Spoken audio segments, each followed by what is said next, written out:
नमस्कार, आप देख रहे हैं मैदान जंग और आज का मैदान जंग है अलीगढ़ से। आज रैलियों का रेला देखने को मिलेगा क्योंकि उत्तर से दक्षिण तक सभी नेता मैदान में उतर चुके हैं और अलग अलग स्थानों पर रैलियां कर रहे हैं।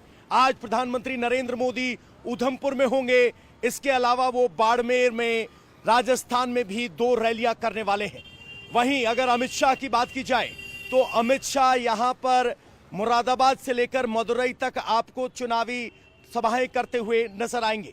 योगी आदित्यनाथ आज पश्चिमी यूपी के मैदान में होंगे तो अखिलेश यादव पीलीभीत से आज अपनी रैलियों की शुरुआत कर रहे हैं।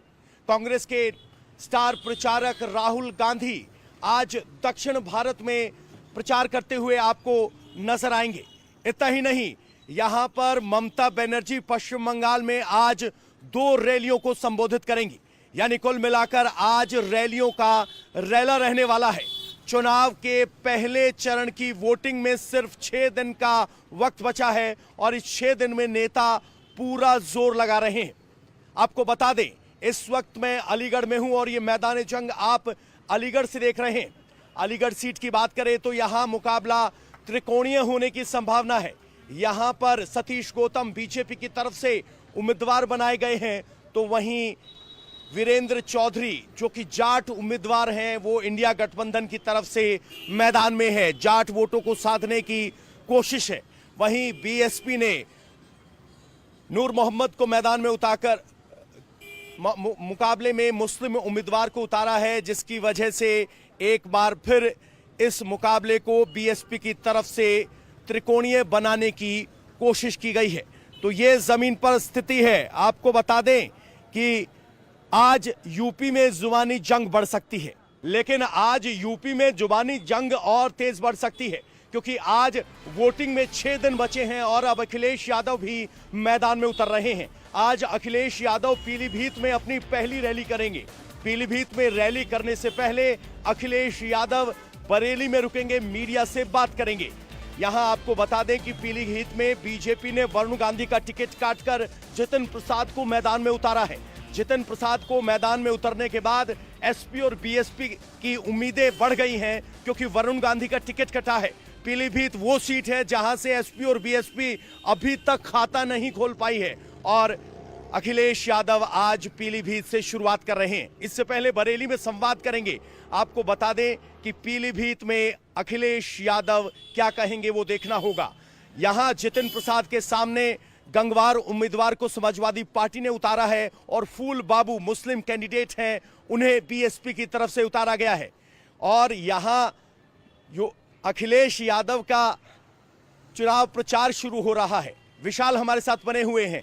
विशाल, आपने योगी की 1 दर्जन से ज्यादा सभाओं का मूल मंत्र बताया कि योगी क्या कह रहे हैं। अखिलेश यादव पहले चरण के वोटिंग से 6 दिन पहले पीलीभीत में पहली सभा कर रहे हैं। क्या विपक्ष देर कर रहा है रैलियां करने में, माहौल बनाने में?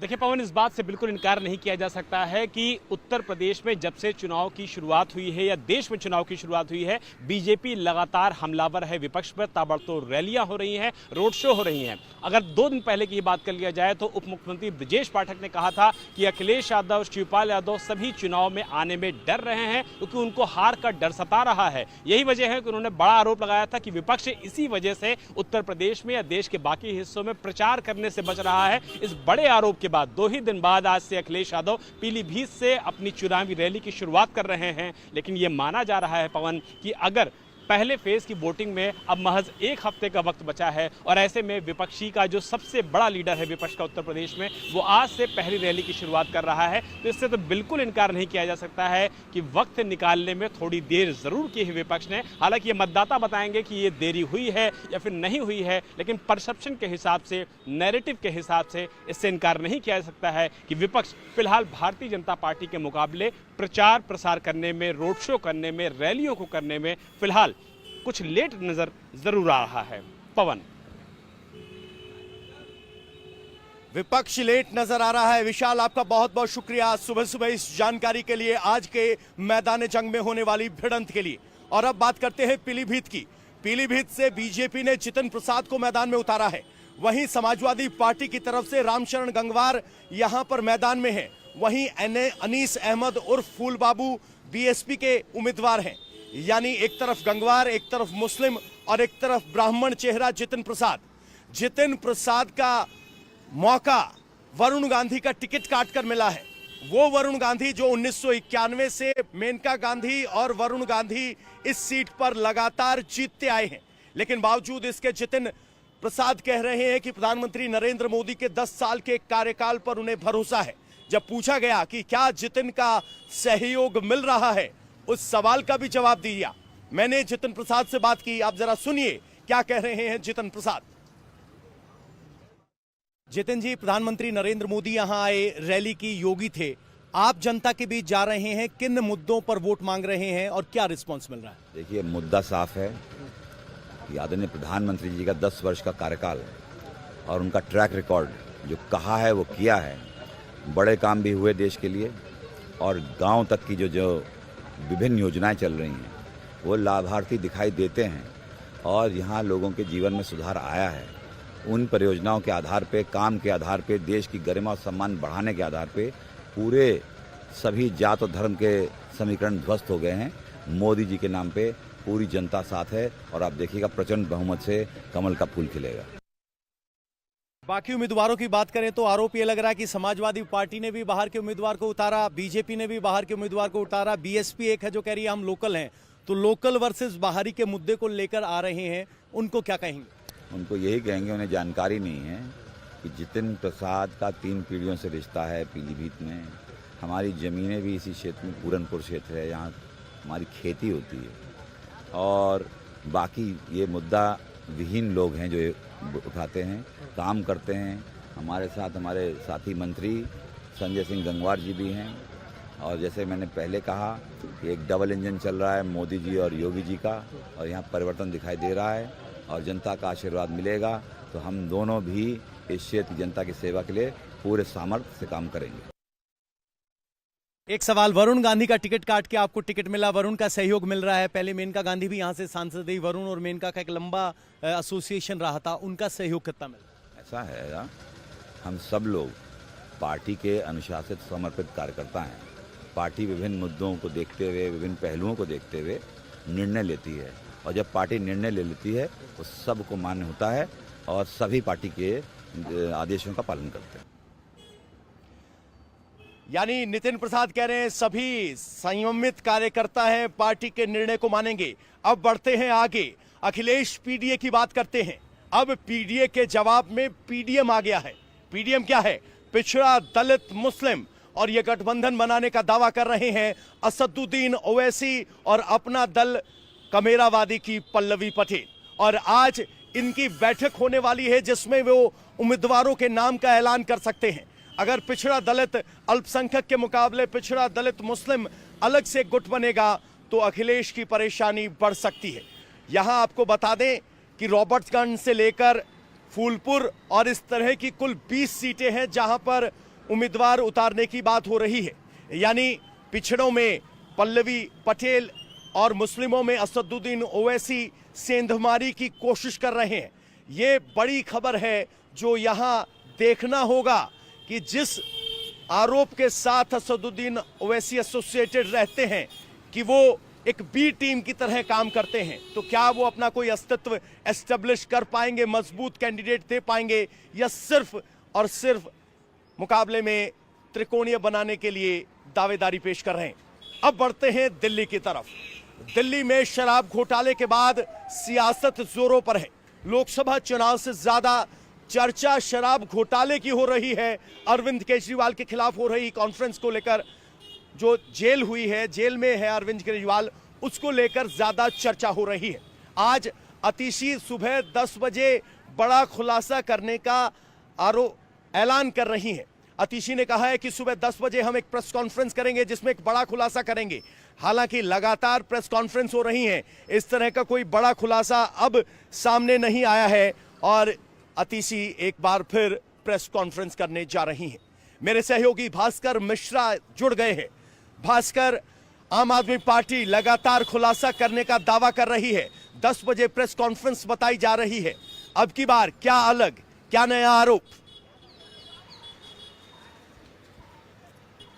और देखिए पवन, आपने ठीक कहा कि लगातार ये दावा जरूर किया जा रहा है कि बड़े खुलासे किए जाएंगे, लेकिन ऐसा कुछ हो नहीं पा रहा है। इससे पहले शराब घोटाले को लेके जो कुछ भी खुलासा करने का दावा किया गया, चाहे कोर्ट में अरविंद केजरीवाल जी ने जो कहा या कि उनके मंत्री और विधायक और सांसद जो कह रहे हैं, वो सब एक ही बात कह रहे हैं। आज जो आतिशी प्रेस कॉन्फ्रेंस करने वाली है उसको इस परिप्रेक्ष्य में देखना होगा कि 2 दिन पहले ही दिल्ली सरकार के मंत्री राजकुमार आनंद ने इस्तीफा दे दिया और इस्तीफा के साथ साथ उन्होंने ये कहा कि जो पार्टी भ्रष्टाचार से लड़ने के लिए बनी थी वो खुद भ्रष्टाचार कर रही है, इस लिहाज से अब हम उनके साथ नहीं रह सकते। और उसके बाद से लगातार एक मैसेज सोशल मीडिया पे चल रहा है कि आम आदमी पार्टी का एक बड़ा लीडर बीजेपी में शामिल हो सकता है। और इन कयासों के बीच में आम आदमी पार्टी का ये कहना कि एक बड़ी साजिश हो रही है, तो ये मान के चला जा सकता है कि आम आदमी पार्टी यही कहेगी कि हमने पहले ही कहा था कि ये ईडी की जांच सिर्फ इसलिए हो रही है कि आम आदमी पार्टी को तोड़ा जाए, उनके विधायकों को खरीदा जाए, उनके मंत्रियों को तोड़ा जाए। हो सकता है इसी लाइन पे ये साजिश का आरोप है और बड़े खुलासे का आरोप है। 10 बजे आतिशी दिल्ली सरकार में जो दूसरे नंबर पे हैं वो प्रेस कॉन्फ्रेंस करने वाली हैं और उसमें वो बताएंगे कि आखिर क्या बड़ा साजिश उनके खिलाफ हो रहा है। दिल्ली के खिलाफ साजिश की बात कर रही हैं आतिशी। मुझे जहां तक जानकारी है उसके हिसाब से आम आदमी पार्टी फिर से एक बार कहेगी कि उनके मंत्री को तोड़ा गया, विधायकों को तोड़ने की बात की जा रही है, ऑपरेशन लोटस की बात की जा रही है और उसी कड़ी में कुछ और जोड़ने का प्रयास आतिशी के द्वारा यानी ऑपरेशन लोटस का जिक्र होगा। भास्कर, आपका बहुत बहुत शुक्रिया इस जानकारी के लिए। अब बढ़ते हैं प्रधानमंत्री नरेंद्र मोदी के प्रोग्राम की तरफ। प्रधानमंत्री नरेंद्र मोदी आज 2 रैलियां करने वाले हैं, जम्मू कश्मीर से लेकर राजस्थान तक। जम्मू कश्मीर में उधमपुर में वो रैली करेंगे। उधमपुर जहां से जितेंद्र सिंह को उम्मीदवार बनाया गया है, महबूबा मुफ्ती कांग्रेस के उम्मीदवार की मदद में खड़ी हैं, सीट खाली कर दी है। लेकिन प्रधानमंत्री नरेंद्र मोदी जहां भाषण दे रहे होंगे वहां से पाकिस्तान सिर्फ 25 किलोमीटर और एरियल डिस्टेंस सिर्फ 11 किलोमीटर है। यानी प्रधानमंत्री नरेंद्र मोदी भाषण में जो कहेंगे उसका असर सीमा पार भी होगा। क्या कहेंगे इस पर सबकी निगाहें होंगी। इसके बाद प्रधानमंत्री नरेंद्र मोदी दौसा में रोड शो करेंगे और बाड़मेर, वो भी सीमा से सटा हुआ इलाका, बाड़मेर में एक रैली करने वाले हैं। यानी कुल मिलाकर प्रधानमंत्री नरेंद्र मोदी भी धुआंधार प्रचार में जुड़े हुए हैं। हमारे सहयोगी मनीष भट्टाचार्य सीधा जयपुर से हमारे साथ जुड़ गए हैं। मनीष, प्रधानमंत्री नरेंद्र मोदी एक बार फिर 24 घंटे में दूसरी बार राजस्थान पहुंच रहे हैं, बाड़मेर में रैली करने वाले हैं। और सबसे बड़ी बात यह कि बाड़मेर में दौसा से, माफ कीजिएगा मेरे सहयोगी दौसा से हैं जहां रोड शो करेंगे। तो दौसा में कौन कौन से उम्मीदवार हैं, किसके लिए रोड शो करने वाले हैं, और बाड़मेर में रविंद्र भाटी, सोशल मीडिया पर जबरदस्त क्रेज दिखाई दे रहा है, भीड़ दिखाई दे रहा है, वो कितने बड़े फैक्टर हो सकते हैं और जब प्रधानमंत्री बोलेंगे तो कितना असर होगा।